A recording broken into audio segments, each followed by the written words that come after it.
نحمده ونصلي على رسوله الكريم اما بعد السلام علیکم ورحمۃ اللہ وبرکاتہ۔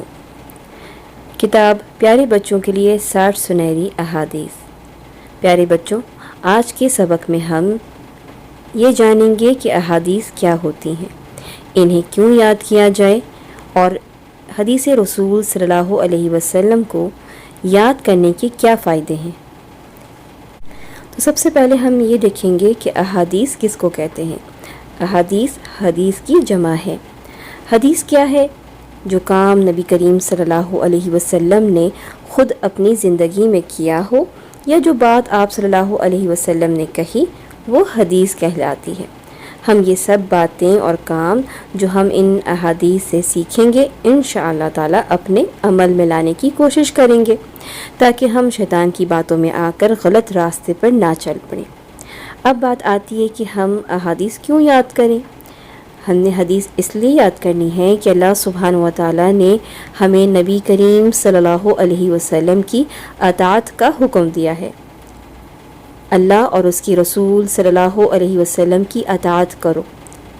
اگر ہمیں معلوم ہی نہیں ہوگا کہ نبی کریم صلی اللہ علیہ وسلم نے کس کام سے منع کیا ہے اور کس کام کے کرنے کا حکم دیا ہے، تو ہم کس طرح سے آپ صلی اللہ علیہ وسلم کی اطاعت کر سکیں گے۔ اس لیے حدیث رسول صلی اللہ علیہ وسلم کو جاننا اور یاد کرنا بہت ضروری ہے۔ اس کے دین اور دنیا دونوں میں بے شمار فوائد ہیں۔ رسول اکرم صلی اللہ علیہ وسلم نے فرمایا، اللہ تعالیٰ جس کے لیے بھلائی کا ارادہ کرتا ہے اس کو دین کی سمجھ عطا کر دیتا ہے۔ اس حدیث سے ہمیں خوش ہو جانا چاہیے کہ اللہ سبحانہ و تعالیٰ ہمارے ساتھ بھلائی کا ارادہ کرتا ہے، تبھی تو ہم ان احادیث کو یاد کر رہے ہیں، پڑھ رہے ہیں اور دین کا علم حاصل کر رہے ہیں۔ نبی کریم صلی اللہ علیہ وسلم نے فرمایا، اللہ تعالیٰ اس شخص کو تر و تازہ رکھے جس نے ہم سے کوئی بات سنی، اسے یاد کیا اور اسے دوسروں تک پہنچایا۔ یعنی اس حدیث میں نبی کریم صلی اللہ علیہ وسلم نے دعا دی ہے کہ ایسا شخص جو رسول اکرم صلی اللہ علیہ وسلم کی بات کو یاد رکھے اور اس کو دوسروں تک پہنچا دے تو اللہ تعالیٰ اس کو تر و تازہ یعنی خوش رکھے۔ تو پھر کیا ارادہ ہے؟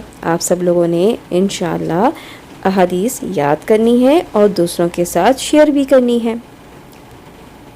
اور آپ کو یہ بھی معلوم ہونا چاہیے کہ جب ہم دین کا علم سیکھنے کے لیے کسی کلاس میں یا لیکچر میں بیٹھتے ہیں تو فرشتے، پرندے، مچھلیاں اور چونٹیاں بھی ہماری بھلائی کے لیے دعا کرتی ہیں۔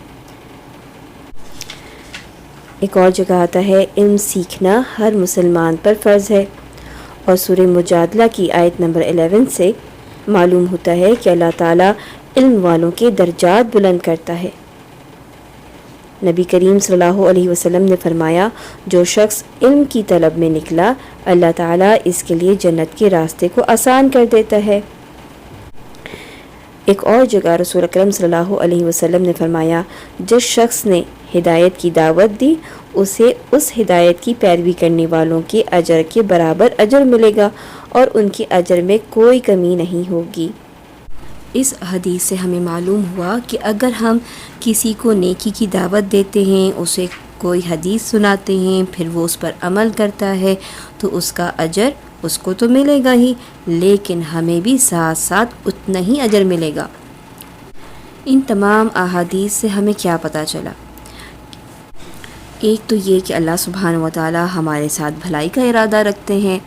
دوسرا، اگر ہم رسول اکرم صلی اللہ علیہ وسلم کی احادیث کو یاد کریں گے، دوسروں کو پہنچائیں گے تو اللہ سبحانہ و تعالیٰ ہمیں تر و تازہ خوش رکھے گا۔ ہم دین کا علم حاصل کریں گے تو فرشتے، پرندے، مچھلیاں اور چونٹیاں بھی ہمارے لیے دعائیں کریں گی، اور یوں ہی ہم علم حاصل کرتے رہے تو ہمارے لیے جنت کا راستہ آسان کر دیا جائے گا۔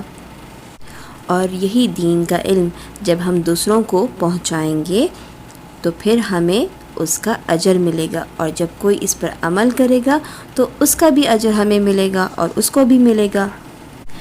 اب اتنی زیادہ فائدے ہم نے دیکھے علم حاصل کرنے کے لیے، تو پھر ہمیں چاہیے کہ ہم حصول علم کی دعائیں بھی یاد کریں، اللہ تعالیٰ سے دعا بھی کریں کہ اللہ تعالیٰ ہمارے علم میں اضافہ کرے، جیسے ربی زدنی علما، اور ایک اور دعا اللہم فقہنی فی الدین، اے اللہ مجھے دین کی سمجھ عطا فرما۔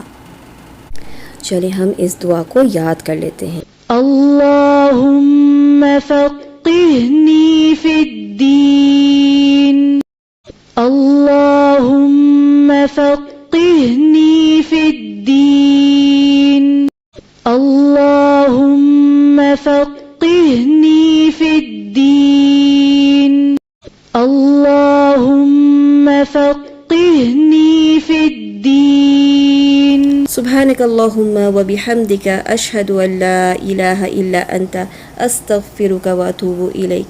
السلام علیکم ورحمۃ اللہ وبرکاتہ۔